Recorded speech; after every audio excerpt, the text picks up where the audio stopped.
is time for our great debate. We have it every year here at the North Melbourne Grand Final Breakfast, and I'm looking forward to introducing our panel of comedians. Firstly, our debate topic today is it time that the AFL introduced red cards?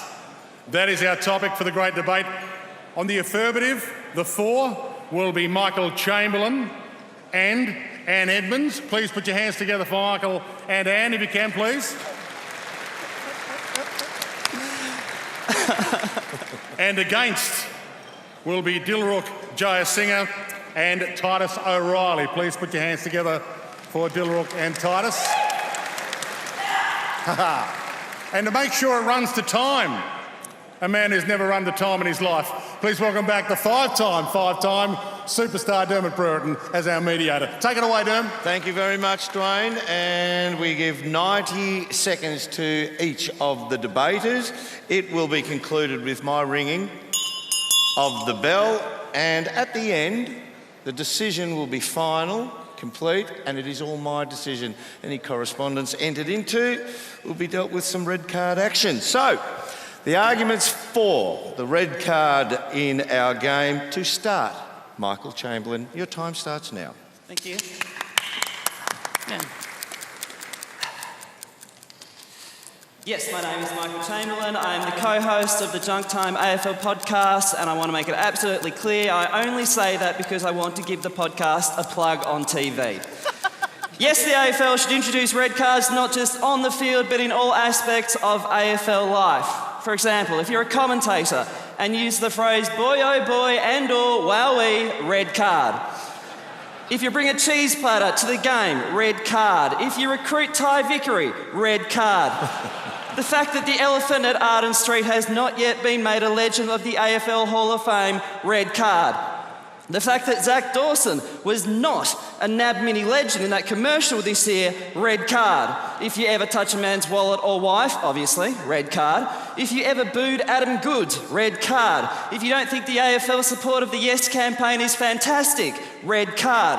I repeat once again, if you're a commentator and use the phrase boy oh boy and or wowee, red card. If you're a coach, your team loses and you see your players getting a pat on the back for a good effort and you don't, spew up, red card. If you're a footballer and your favourite film is not The Shawshank Redemption, red card. If you throw the baby out with the bathwater, red card. And finally, and I mean this in the nicest possible way, if Richmond loses today with a kick after the siren, if part of you doesn't find that really funny, red card. Thank you. Woo! Mr. Michael Chamberlin, keep the applause going, ladies and gentlemen. Our first in the argument against Mr. Dilruk Jayasinha. Thank you. Red cards, are you kidding me? Are you not thinking of the health of the umpires? Do you want to tell Barry Hall he's got a red card? And what would have happened last week if Richmond, Trent Cotchin got sent off? We'd have a dead umpire, that's what. The Tiger Army would literally eat him alive. And sure, it's a red card this week, but if there's a colour clash with the jumper next week, what are we going to get? Magenta, cyan? Nah. And think about this great sport. What would have happened if we had red cards in the past? Like the 89 grand final, Geelong Hawthorn, there'd only been 8 players left by quarter time. And do we really want to go down the path of soccer? Really? It's a slippery slope. First red cards, then we're going to have tough players like Joel Selwood playing for free kicks. I mean, how ridiculous is that?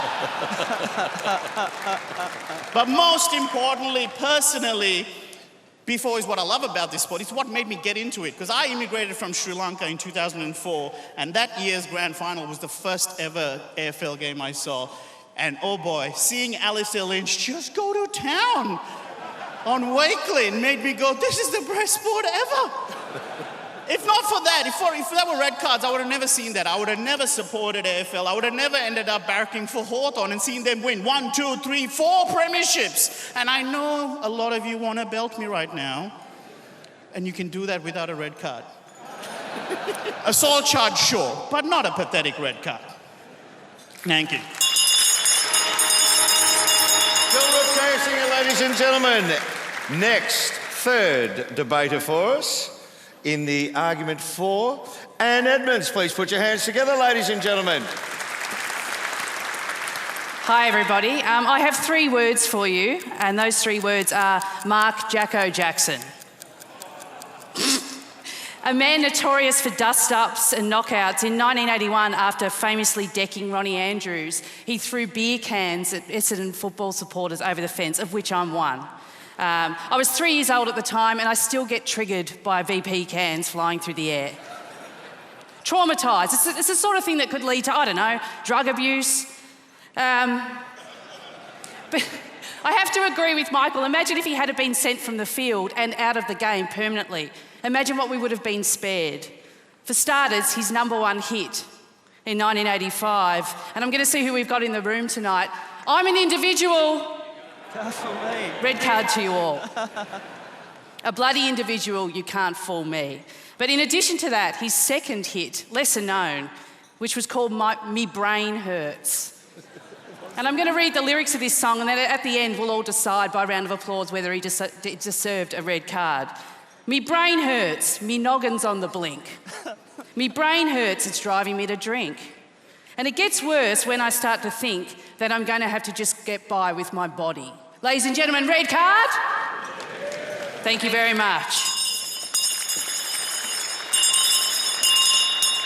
Can't ring this mongrel thing. Anyway, okay. Our next speaker in the argument against the red card, please put your hands together. The impressive, the irrefutable, the undeniable, Titus OReilly, ladies and gentlemen. Your time starts now, Titus. Thank you, ladies and gentlemen. The only card an AFL player should ever be shown is a drink card. Make no mistake, this is the thin end of the wedge. Do you trust the AFL Commission not to tinker with this rule once it's in? Before you know it, look what they've done with ruck contests. You have to get a working with ruckman check just to even be at a stoppage. You have to get a Cert 4 if you want to be a ruckman, and it's a 6-month course. Soon we'll have yellow cards as well for minor infractions. We'll have blue cards for throwing imaginary spears. Luckily, those Carlton supporters imagined some shields, or we would have been in real trouble. We'll have purple cards if you touch Joel Selwood or Trent Cotchin's hair. We'll also have a get-out-of-jail card like the one Cotchin used this week. But lastly, ladies and gentlemen, think about this. Who decides who gets a red card?